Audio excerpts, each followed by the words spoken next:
जरा सोचिए, पंजाब के खेत में खड़ी एक महिला किसान अपना फोन देखती है और एक एआई उसे सटीक समय बता देता है कि मॉनसून उसके 1 एकड़ के खेत में कब टकराएगा। बिल्कुल। या फिर नासा के वैज्ञानिक जो अंतरिक्ष में एक स्पेस स्टेशन बनाने का अपना पुराना प्लान अचानक रद्द कर देते हैं क्योंकि उन्हें चांद की जमीन पर एक स्थायी बेस बनाना है। और ये सब अचानक नहीं हो रहा है। सही कहा। दुनिया आज सिर्फ हेडलाइन से नहीं चल रही है, ये उन अदृश्य सिस्टम्स, डेटा और नीतियों से चल रही है जो हमारे रोजमर्रा के जीवन को कंट्रोल करते हैं। आज के इस गहन विश्लेषण में हम इन्हीं सरकारी रिपोर्ट्स और अंतर्राष्ट्रीय डेटा को डिकोड करेंगे। मतलब हम सिर्फ ये नहीं देखेंगे कि क्या हुआ, बल्कि ये समझेंगे कि क्यों हुआ और ये सब आपस में कैसे जुड़ा है।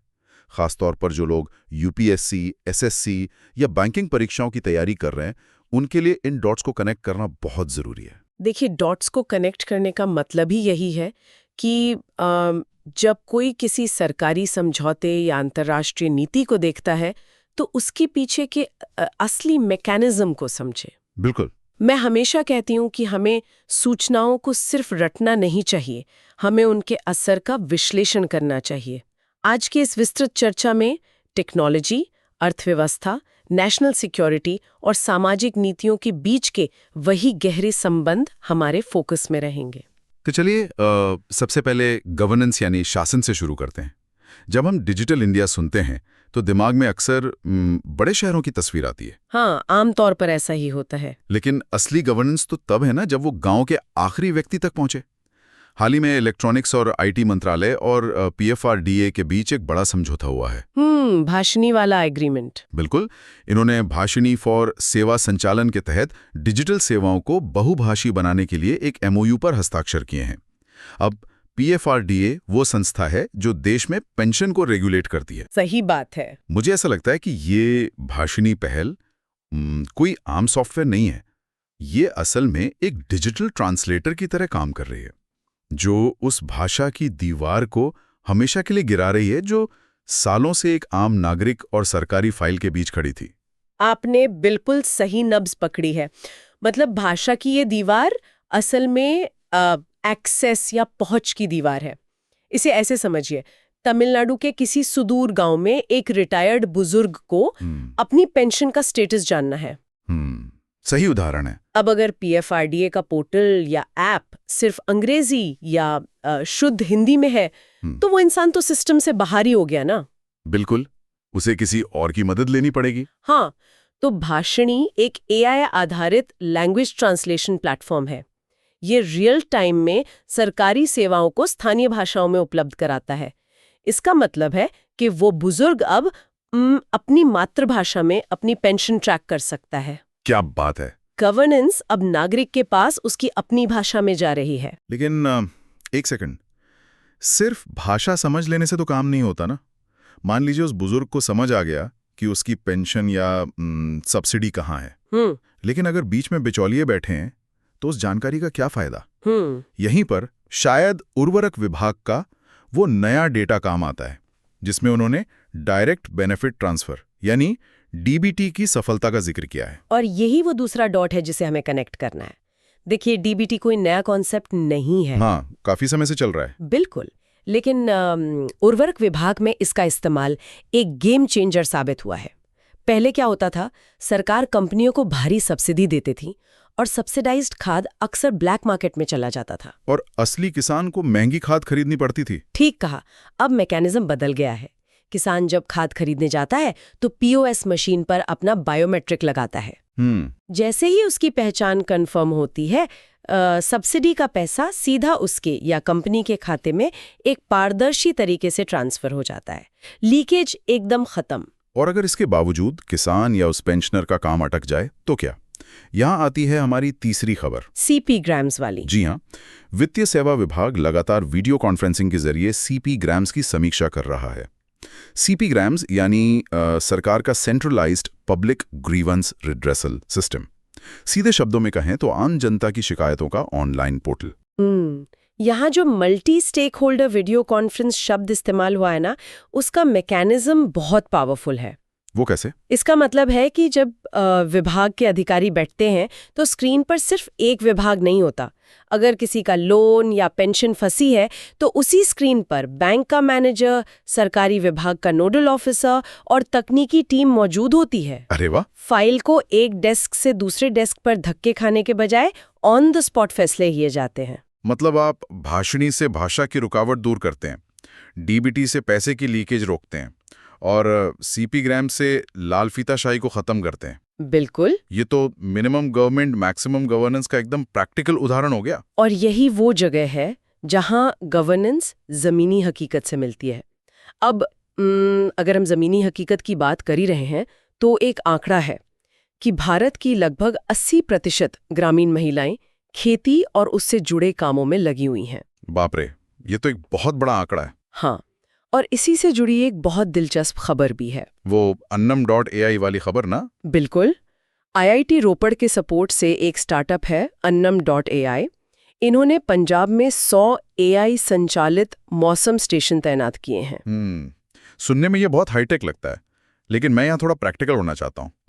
चिलचिलाती धूप या भारी बारिश में खेत में काम कर रही उन 80% ग्रामीण महिलाओं को एआई सेंसर्स और क्लाउड कंप्यूटिंग जैसी भारी भरकम चीज़ों से सीधा फायदा कैसे मिलेगा? मैं समझती हूँ ये एक बहुत ही वाजिब सवाल है।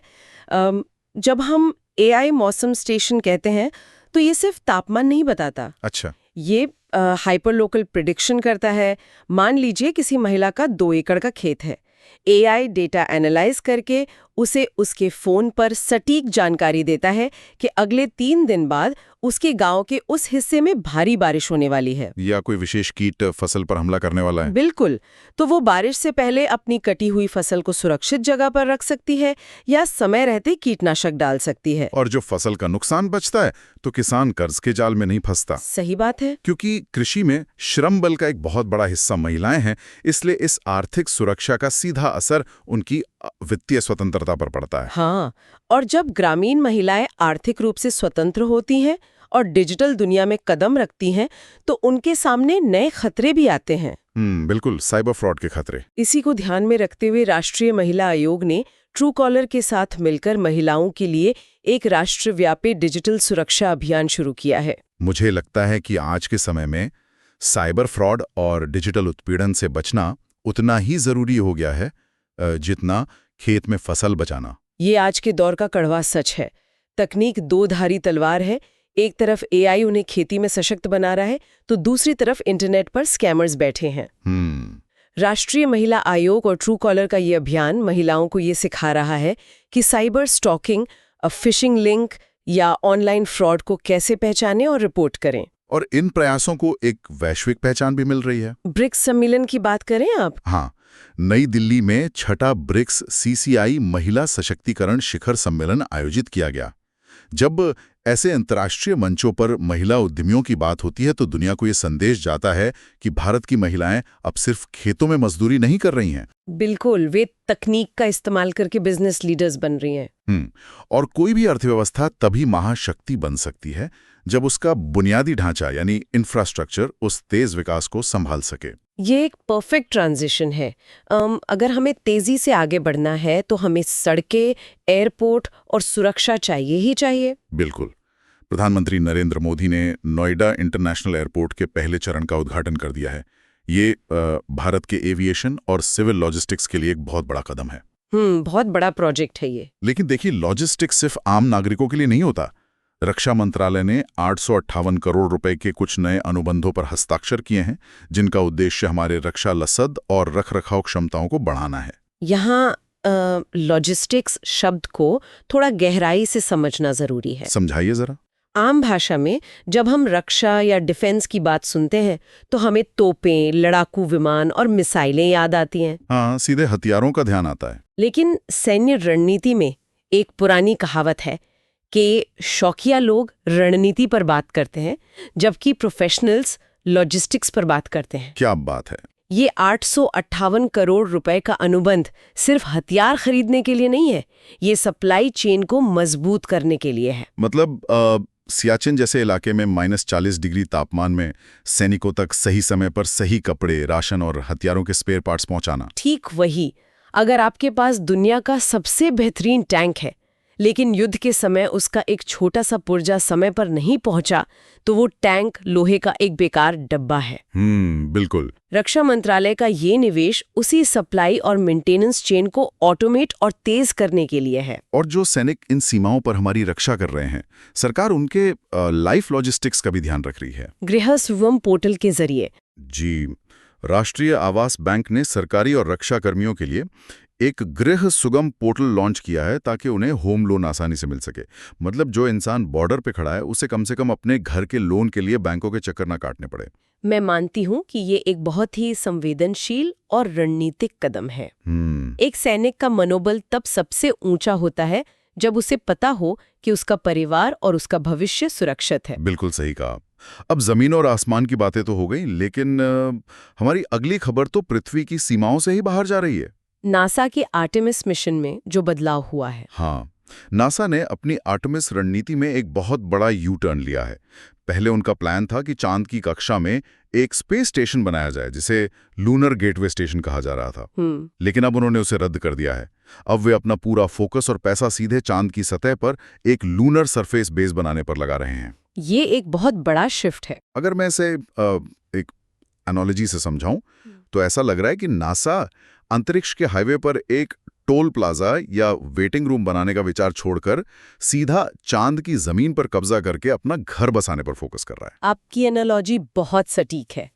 लूनर गेटवे का मकसद था चांद के चक्कर लगाना और एक रिसर्च लैब की तरह काम करना। हाँ। लेकिन चांद की सतह पर बेस बनाने का मतलब है संसाधनों का खनन।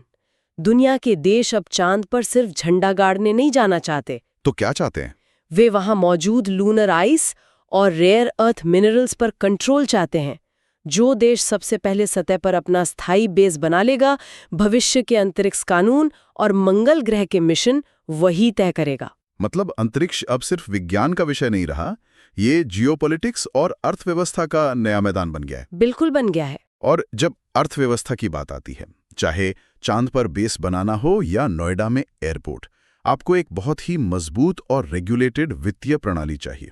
चलिए अब बात करते हैं फाइनेंस की दुनिया की, जहां दो बड़े नियामक एक्शन में हैं, आरबीआई और सीसीआई। जी, सबसे पहले भारतीय रिजर्व बैंक ने एवेनियर इन्वेस्टमेंट आरएससी लिमिटेड को सम्मान कैपिटल लिमिटेड में एक नियंत्रित हिस्सेदारी खरीदने की मंजूरी दे दी है। और दूसरी तरफ भारतीय प्रतिस्पर्धा आयोग यानी सीसीआई ने स्टेट स्ट्रीट ग्लोबल एडवाइजर्स को ग्रोज एसेट मैनेजमेंट लिमिटेड में हिस्सेदारी खरीदने की हरी झंडी दिखा दी है। इन दोनों खबरों को एक साथ देखने पर हमें भारतीय अर्थव्यवस्था के चेक एंड बैलेंस सिस्टम का मैकेनिज्म समझ आता है। कैसे? जब विदेशी और बड़ा संस्थागत पैसा भारत आता है तो वो अपने साथ ग्रोथ लाता है, लेकिन अगर उसे रेगुलेट ना किया जाए तो वो सिस्टम के लिए खतरा भी बन सकता है। बिल्कुल, रिस्क तो रहता है। यहाँ आरबीआई की भूमिका ये देखना है कि जो कंपनी भारत के वित्तीय बाजार में एक बड़ी हिस्सेदारी खरीद रही है, क्या उसका पैसा साफ है, क्या उसका नियंत्रण सुरक्षित हाथों में है। लेकिन अगर हम सीसीआई वाले मामले को देखें, जहां स्टेट स्ट्रीट ग्रो में हिस्सा ले रहा है, तो अगर हम विदेशी निवेशकों पर इतने कड़े नियम थोपेंगे या हर डील को शक की नजर से देखेंगे, तो क्या वे भारत में निवेश करने से डरेंगे नहीं? ये काम गलतफहमी है। असल में सीसीआई किसी को डराता नहीं है, बल्कि वो ये सुनिश्चित करता है कि बाजार में कोई एकाधिकार या मोनोपोली ना बन जाए। अच्छा। मान लीजिए अगर कुछ बड़ी कंपनियां मिलकर पूरे म्यूचुअल फंड मार्केट पर कब्जा कर लें, तो वे मनमानी फीस वसूलेंगी और छोटे निवेशकों का नुकसान होगा। हाँ, ये तो है। सीसीआई ये सुनिश्चित करता है कि खेल के नियम सबके लिए समान हो, और जब विदेशी निवेशकों को दिखता है कि एक देश का रेगुलेटरी फ्रेमवर्क इतना पारदर्शी और सख्त है, तो वे लॉन्ग टर्म निवेश के लिए और ज्यादा भरोसा दिखाते हैं। और निवेशकों के इसी भरोसे का एक और शानदार उदाहरण हमारे सामने है। वो गोल्ड ईटीएफ वाली खबर। हाँ, विश्व स्वर्ण परिषद की एक रिपोर्ट के मुताबिक निप्पॉन इंडिया म्यूचुअल फंड का जो ईटीएफ गोल्ड बीईएस है, उसने फंड फ्लो के मामले में दुनिया के शीर्ष ग्लोबल गोल्ड ईटीएफ में अपनी जगह बना लिया। ये डेटा भारतीय समाज में आ रहे एक बहुत बड़े आर्थिक बदलाव का सबूत है। हाँ, क्योंकि ऐतिहासिक रूप से देखा जाए तो भारतीयों को सोने से बहुत प्यार है। बिल्कुल, गहने और सिक्के। लेकिन पहले हम सोना खरीदकर उसे अपनी तिजोरियों या बैंक के लॉकर्स में बंद कर देते थे। वो एक तरह की डेड कैपिटल थी जो देश की अर्थव्यवस्था में कोई खास योगदान नहीं दे रही थी। मैं पूरी तरह सहमत हूँ और ईटीएफ उसी मानसिकता को बदल रहा है। जो लोग ईटीएफ को नहीं समझते उनके लिए बता दूं कि इसमें आपको भौतिक रूप से सोना घर में नहीं रखना होता। Digital gold. हाँ, आप शेयर बाजार से सोने के डिजिटल यूनिट्स खरीदते हैं। म्यूचुअल फंड कंपनी आपके पैसे से असली सोना खरीदकर उसे सुरक्षित रखती है और आप अपने फोन से जब चाहें उस डिजिटल सोने को मौजूदा भाव पर बेच सकते हैं। बिल्कुल। निप्पॉन इंडिया के इस ईटीएफ का ग्लोबल टॉप में आना ये बताता है कि भारतीय अब तिजोरी से निकलकर वित्तीय बाजारों में अपने पैसे को सक्रिय कर रहे हैं। तो एक तरफ हमारी अर्थव्यवस्था आधुनिक हो रही है और दूसरी तरफ हमारे देश के नियम और नीतियां भी बदल रही हैं। चलिए अपने अंतिम सेगमेंट की ओर बढ़ते हैं जो नीतियों, नियुक्तियों और वैश्विक परिदृश्य से जुड़ा है। जन विश्वास बिल की बात करें। जी, लोकसभा में जन विश्वास प्रावधानों का संशोधन विधेयक 2026 पेश किया गया है। जितिन प्रसाद जी ने पेश किया इसे। हाँ, अब ये बिल सुनने में बहुत तकनीकी लगता है लेकिन इसका असर बहुत सीधा है। इसे मैं फुटबॉल के खेल से जोड़कर देखता हूँ। कैसे? अगर फुटबॉल के मैदान में रेफरी हर छोटी सी गलती पर खिलाड़ी को सीधा रेड कार्ड देकर मैदान से बाहर कर दे और पुलिस बुला ले तो कोई खेल ही नहीं पाएगा। बहुत उम्दा एनोलॉजी है। ये बिल ठीक यही कर रहा है। ये रेड कार्ड की जगह येलो कार्ड ला रहा है। मतलब छोटे मोटे अपराधों के लिए सीधा जेल नहीं। हाँ, इसे डीक्रिमिनलाइजेशन कहते हैं। व्यापार करते समय अगर किसी व्यापारी से कोई छोटी कागजी गलती हो जाती है तो पहले के कानूनों में उसे सीधा जेल की सजा का प्रावधान था, जिससे इंस्पेक्टर राज को बढ़ावा मिलता था। बिल्कुल, और विदेशी कंपनियां डरती थीं। जन विश्वास बिल ऐसे दर्जनों छोटे मोटे उल्लंघनों को अपराध की श्रेणी से बाहर करके उन पर सिर्फ जुर्माना लगाता है। ये सरकार का व्यापारियों पर ट्रस्ट दिखाता है जो ईज ऑफ डूइंग बिजनेस के लिए सबसे जरूरी है। और भरोसे की बात करें तो मीडिया इंडस्ट्री में भी भरोसे को कायम करने के लिए एक बड़ा कदम उठाया गया है। टीवी रेटिंग नीति। जी, सूचना और प्रसारण मंत्रालय ने टीवी रेटिंग नीति 2026 जारी की है। इसका उद्देश्य दर्शकों के मापन प्रणालियों को मानकीकृत करना है। ये बहुत जरूरी था। बिल्कुल, क्योंकि अगर हमें यही नहीं पता कि कितने लोग कौन सा चैनल देख रहे हैं तो विज्ञापनदाता किस आधार पर पैसे देंगे, और चैनलों के बीच टीआरपी की जो अंधी दौड़ है वो कभी खत्म ही नहीं होगी। डेटा में पारदर्शिता आना बहुत जरूरी है। सही कहा आपने। इसी बीच कुछ महत्वपूर्ण नियुक्तियां और सम्मान भी हैं जिन पर एक नजर डालना जरूरी है। साध्वी निरंजन ज्योति ने राष्ट्रीय पिछड़ा वर्ग आयोग के अध्यक्ष का पदभार संभाल लिया है। और कला जगत की बात करें तो दिग्गज अभिनेता नंदमुरी बालकृष्ण को अंतर्राष्ट्रीय फिल्म महोत्सव दिल्ली 2026 में लाइफटाइम अचीवमेंट पुरस्कार से सम्मानित किया गया है। देखिए, ये नियुक्तियां और नीतियां हमारे घरेलू ढांचे को बनाती हैं, लेकिन एक देश का वैश्विक प्रभाव अक्सर उसके नेतृत्व की स्वीकृति पर निर्भर करता है। मॉर्निंग कंसल्ट के सर्वे की बात कर रही हैं आप? हाँ, उनके एक नए सर्वेक्षण में 68% अप्रूवल रेटिंग के साथ प्रधानमंत्री नरेंद्र मोदी एक बार फिर सबसे लोकप्रिय वैश्विक नेता बने हैं। अब यहाँ एक विश्लेषक के तौर पे ये समझना जरूरी है कि ऐसी रेटिंग सिर्फ राजनीतिक चर्चा का विषय नहीं होती। हम सिर्फ न्यूट्रल तरीके से डेटा की बात कर रहे हैं। बिल्कुल। जब आप कूटनीति के नजरिए से देखते हैं तो अंतर्राष्ट्रीय वार्ताओं की मेज पर ये एक बहुत बड़ा हथियार या बार्गेनिंग पावर बन जाता है। मैं भी यही मानती हूँ। जब दुनिया के बाकी नेता देखते हैं कि किसी लीडर को उसके देश में इतना भारी जन समर्थन हासिल है तो अंतर्राष्ट्रीय संधियों और व्यापार समझौतों में उस देश की बात का वजन अपने आप बढ़ जाता है। एक स्थिरता दिखती है। हाँ, एक स्थिर और लोकप्रिय नेतृत्व का मतलब है कि जो वादे आज किए जा रहे हैं वे कल बदल नहीं जाएंगे। और जब हम अंतर्राष्ट्रीय स्तर पर नियम तय करने की बात कर ही रहे हैं तो खेल की दुनिया से एक ऐसा फैसला आया है जो विज्ञान, खेल नीति और समावेशिता के बीच की एक बहुत ही जटिल बहस को छूता है। आईओसी का फैसला। हाँ, मैं स्पष्ट कर दूं कि हम यहाँ किसी विचारधारा का समर्थन नहीं कर रहे, सिर्फ तथ्यों को सामने रख रहे हैं। अंतर्राष्ट्रीय ओलंपिक समिति ने ये घोषणा की है कि 2028 के लॉस एंजलिस ओलंपिक से महिलाओं के खेल श्रेणियों में केवल जैविक महिलाओं को ही हिस्सा लेने की अनुमति होगी। ये एक ऐसा मुद्दा है जिस पर पिछले कुछ सालों से वैश्विक स्तर पर भारी बहस चल रही है। बिल्कुल।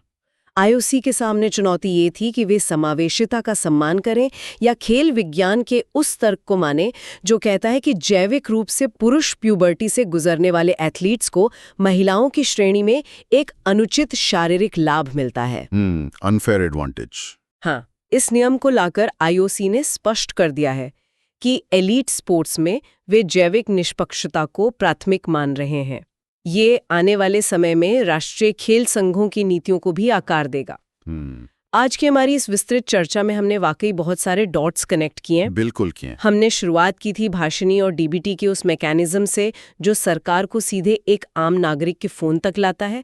हमने समझा कि एआई कैसे पंजाब की एक महिला किसान को कर्ज के जाल से बचा सकता है। हमने सेना की रसद को समझा और ये देखा कि कैसे नासा चांद पर एक टोल प्लाजा की जगह अपना घर बसाने जा रहा है। और इकोनॉमी को भी देखा। जी, हमने आरबीआई और सीसीआई जैसे गेटकीपर्स की भूमिका देखी जो ईटीएफ और विदेशी निवेश को सुरक्षित बनाते हैं, और अंततः जन विश्वास बिल से लेकर आईओसी के वैश्विक नियमों तक का सफर तय किया। देखिए, ये सारी जानकारी हमें सिर्फ तथ्यों को याद रखने के लिए नहीं दी गई है।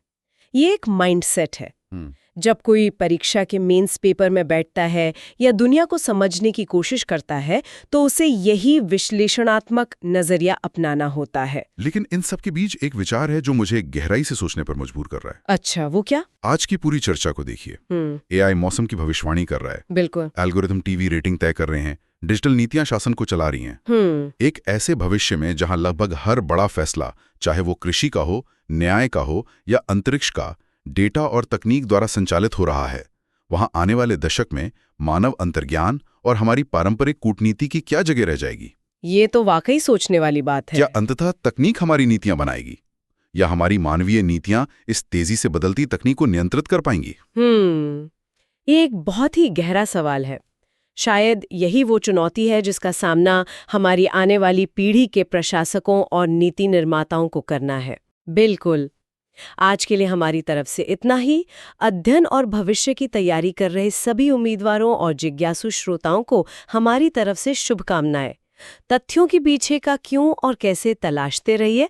जल्द मिलेंगे अगले गहन विश्लेषण में।